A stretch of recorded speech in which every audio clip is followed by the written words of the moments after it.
கைது செய்யப்படுகிறாரா புஸ்ஸி ஆனந்த்? கரூரில் நடந்த தாவேக்காவோட பிரச்சார பொதுக்கூட்டத்தில் 41 பேர்கள் பலியான சம்பவத்தில் அந்த கட்சியோட பொதுச் செயலாளர் திரு புஸ்ஸி ஆனந்த் மீதும் சிடிஆர் நிர்மல்குமார் மீதும் ஜாமீனில் வெளிவர முடியாத பிரிவுகளில் காவல்துறை வழக்கு போட்டிருந்தாங்க. அதன் அடிப்படையில் அவர்கள் இருவரையும் கைது செய்ய காவல்துறை ஆயத்தமாயிருக்காங்க. இந்த விஷயம் பரவனதிலிருந்து திரு புஸ்ஸி ஆனந்த் அவர்கள் தலைமறைவாகிவிட்டதாக சொல்லப்படுது. ஏன்னா தாவேக்கால விஜய்க்கு அடுத்த முகமாக இருந்த புஸ்ஸி ஆனந்த் அவர்கள் கரூர் சம்பவத்திலிருந்து பொதுவெளியில் தலை காட்டவே இல்லை என்பது ஒரு முக்கியமான விஷயம்.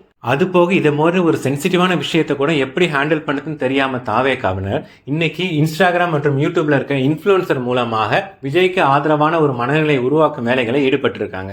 அது போக ஐ ஸ்டாண்ட் வித் விஜய் அப்படின்ற ஒரு ஹேஷ்டேக்கையும் ஆரம்பிச்சிருக்காங்க.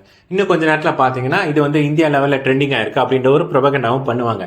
உலகத்திலே இத்தனை பேர் செத்ததுக்கு கவலைப்படாம அதையும் ட்ரெண்டிங் ஆக்கிற மனநிலை இந்த தற்கொலை கூட்டமான தாவேக்காவிற்கு மட்டும்தான் நடக்கும் என்பது மிகவும் வருந்தத்தக்க விஷயம்.